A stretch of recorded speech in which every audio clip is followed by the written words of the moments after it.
Welcome to the Rugby Obsession Deep Dive. Great to be diving in. Our focus today, it's pretty significant. We're looking at the brand new SANZAAR International Rugby Calendar.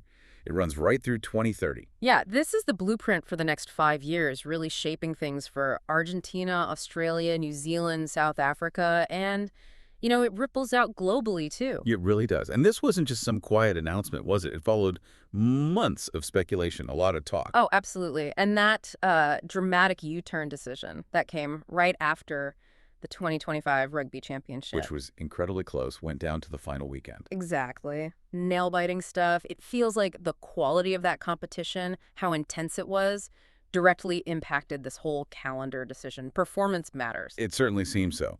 So we're going to unpack this whole 5-year plan. We'll look at the Rugby Championship, these new tours they've announced, and the bigger picture with the Nations Championship. Lots to cover. Definitely. But hey, before we jump into the deep end, if you're serious about understanding world rugby strategy, like really getting into it, you need to be subscribed to Rugby Obsession. Absolutely. Hit that subscribe button now. Seriously, you don't want to miss our future analysis, especially with changes this big happening. Okay, let's kick off with the thing everyone was holding their breath about. The Rugby Championship, the TRC. Right. So the big headline, it's confirmed, it's safe, running through 2030. Which is huge news. It puts an end to all that persistent chatter, that it might be scaled back or even scrapped altogether. That talk was very real, wasn't it? There were reports saying they were heading towards a tours format in 2028 instead of a proper TRC. Yeah, that seemed like the direction for a while, but apparently that plan got, well, binned, as the reports say. Binned. Good news for the fans, I think. Yeah.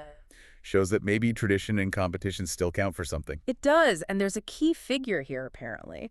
Rugby Australia's CEO, Phil Waugh. Ah, yes. He was credited with really campaigning for this U-turn, wasn't he? Pushing to keep that full Rugby Championship in 2028. It seems so. A signal that, look, this tournament is competitively vital. They need it. Okay, but linking this to the bigger picture, the really interesting shift is what they're planning for 2027. A World Cup year. Right. Usually in a World Cup year, you get a shorter TRC, maybe none at all. Yeah. Manage the workload. But not in 2027. Australia's hosting the Rugby World Cup, and before that, a full Rugby Championship. July and August. That is, wow, unprecedented preparation. It's got to be a deliberate strategic move, right? Playing that intense tournament right before the World Cup kicks off. Oh, absolutely deliberate. It's designed, clearly, to give the SANZAAR nations the sharpest possible competitive edge going into the RWC in Australia. Oh, but hang on. Doesn't that raise alarm bells about player welfare? Burnout. Yeah. Injuries just weeks before the biggest tournament. That's the million-dollar question, isn't it? It's a massive gamble. They must be banking on the idea that the intensity, the pressure of a full TRC provides something you just can't replicate in training or warm-ups. Battle-hardened versus rested. They're choosing battle-hardened. It signals a definite shift in thinking, prioritizing peak competition over, let's say, conservative load management. Exactly. Though we should probably mention it's not all TRC all the time. Right, good point. The tournament is being shelved in 2026 and again in 2030. Yeah, those are the years set aside for other big fixtures, and that's where these new multi-week tours fit in. Okay, perfect pivot. Let's talk about those. Section 2, the new multi-week tours, and of course, the Bledisloe rivalry. So this is where the innovation really comes in. They're calling them the greatest rivalry tours. Big name. Sounds impressive. What's the setup? Well, take 2026. The All Blacks are heading to South Africa for, a proper chunk of time, multiple weeks. Okay. They'll play the Springboks 3 times in South Africa, plus a 4th test somewhere international. 3 tests against the Boks in SA. Plus another. That's already huge. But wait, there's more. And this is the really interesting bit, I think. Go on. During that 2026 tour, the All Blacks will also play against the 4 South African URC franchises. Wow, okay. So playing against the Stormers, the Bulls, the Sharks, the Lions, while on a test tour. Exactly. Now that is a major shift. Think about it for development, for fan engagement. It gives fringe test players serious game time against strong regional sides and keeps the tour alive for fans beyond just the test matches. Makes it feel more like a proper old-school tour, an expedition, not just fly-in, fly-out tests. And the Springboks do the same in New Zealand in 2030, playing Super Rugby teams. That's the plan. Similar schedule. It's fantastic for building depth and, honestly, probably great commercially, too. Definitely builds narrative. But what about the other huge rivalry, Australia versus New Zealand, the Bledisloe Cup? What happens in those tour years, 2026 and 2030? Good question. SANZAAR's confirmed it's still on. They'll play for the Bledisloe, but later in the year, in October, after these big North-South tours wrap up. So the Bledisloe survives. But the format in those years, still being decided. Seems like it. And guess who's pushing for a particular format? Let me guess. Phil Waugh again. You got it. He's strongly advocating for the Bledisloe to go back to a best-of-3 test series. We haven't seen that since, what, 2021? Correct. His point, apparently, is that successful series need an odd number of games. Guarantees a decider, no anticlimax. Makes sense commercially, too, doesn't it? Yeah. A guaranteed third game sells tickets, locks in broadcast interest, maximizes the event. Precisely. It's about ensuring that historic rivalry gets the stage it deserves, especially financially. Okay, so we've got the TRC secured, these really interesting new tours. Let's zoom out now. The global picture. Section 3, the Nations Championship. Right, because the SANZAAR calendar doesn't exist in a vacuum. It plugs into World Rugby's bigger plan. And the Nations Championship is locked in for 2026, 2028, and 2030, according to this schedule. It is. And this isn't just, another cup. It's a fundamental restructuring of how international rugby works outside of the World Cup and the main regional championships. So how does it work? 12 top nations involved. 12 biggest nations, yeah. Meeting across 2 windows, July and November, every 2 years. And here's the key bit. This replaces the current system. Replaces the existing July and November test windows. Completely. That's the plan. No more ad hoc tours arranged union by union during those months. It brings structure. Okay, structure sounds good. How's it structured? 2 conferences. Yep. You've got the European Conference, pretty straightforward. That's the 6 nations unions. England, France, Ireland, Italy, Scotland, Wales. Makes sense. And the other one? The Rest of World Conference. That's the 4 SANZAAR nations, Argentina, Australia, New Zealand, South Africa, plus 2 invited teams. And the word is those invites are going to Fiji and Japan. That's what the reports strongly suggest, which is great.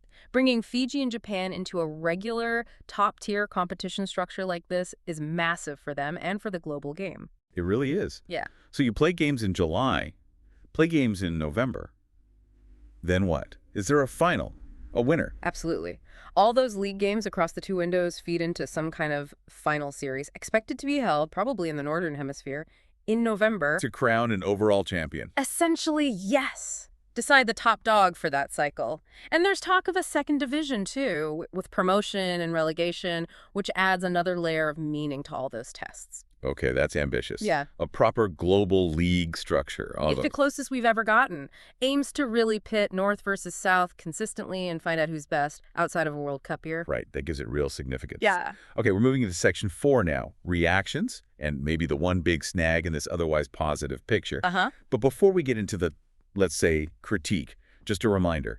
If you're finding this breakdown useful, the details on the 2027 TRC risk, the franchise matches, the Nations Championship structure, please subscribe to Rugby Obsession. Yeah, we sift through all the reports so you get the core analysis right here. It's exactly. Hit subscribe. Okay, so the official reaction. SANZAAR CEO Brendan Morris sounded pretty pleased. Very positive, yes. The official line is they listened to fans, broadcasters, everyone, and delivered an innovative calendar. Focused on thrilling experiences and fierce rivalries. Lots of positive buzzwords. Polished messaging, for sure.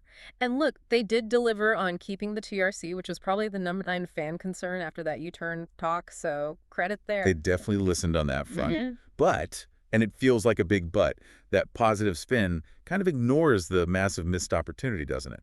The elephant in the room. You mean the alignment issue? Exactly. The fact that the Rugby Championship still isn't aligned with the 6 nations window. It's the sticking point, the thing that stops us getting that truly unified global calendar everyone talks about.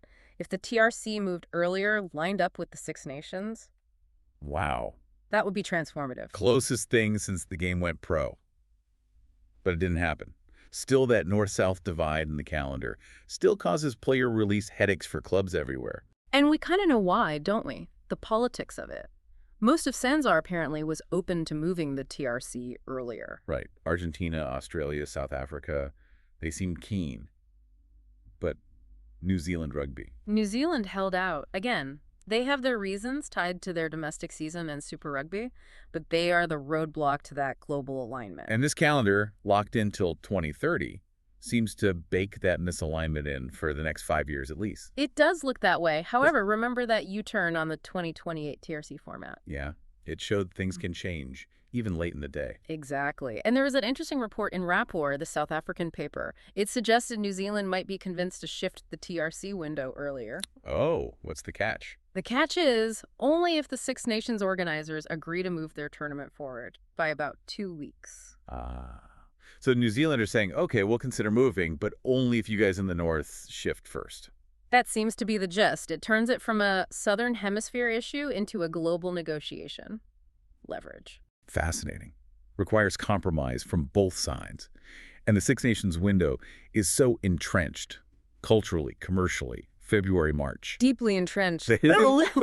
But maybe, just maybe, the prize of a fully unified calendar, potentially unlocking huge global broadcast deals. Maybe that's enough to make them consider it down the line. So here's a question for you listening. What do you think? Is shifting the Six Nations by just 2 weeks a price worth paying to finally get that unified global calendar we've talked about for decades? It's the big strategic question, isn't it? Facing the whole sport. Definitely something to ponder. Okay, let's quickly recap the big positives from this deep dive, though. There are many. For sure. We've got the TRC safe and sound through 2030. That's massive. We have that unprecedented full TRC prep before the 2027 World Cup. High risk, potentially high reward. These exciting multi-week greatest rivalry tours, including those crucial franchise games for depth development. Yeah, those look fantastic. And we have clarity on the Nations Championship structure starting in 2026, bringing Fiji and Japan in regularly. It's a schedule that definitely prioritizes competition, respects rivalries, lots for fans to look forward to, even with that alignment issue still lingering. Agreed. A lot of wins here. So we want to hear from you now. What part of this new 2026-2030 calendar gets you most excited? Is it that high-stakes full TRC in 2027? Or maybe the idea of getting back to a proper best-of-3 Bledisloe series? Let us know. Yeah, drop a comment, tell us your thoughts. And here's one final thought to leave you with. Go on. Given how that TRC format for 2028 got flipped so late in the game, showing that pressure from stakeholders can make a difference, is it really impossible that the push for global alignment could still force New Zealand's hand before 2030? Ooh, interesting. Despite this schedule being announced, could there still be movement? Or are we absolutely locked into this structure until 2031 for any more fundamental changes? Something to think about. It certainly is. We'll definitely keep an eye on that. For now, though, if you want more deep dives like this, unpacking the strategy and the schedules shaping World Rugby. You know what to do. Subscribe to Rugby Obsession. Please do. Thank you for listening to the Rugby Obsession Deep Dive, and we will look forward to you listening to our next episode.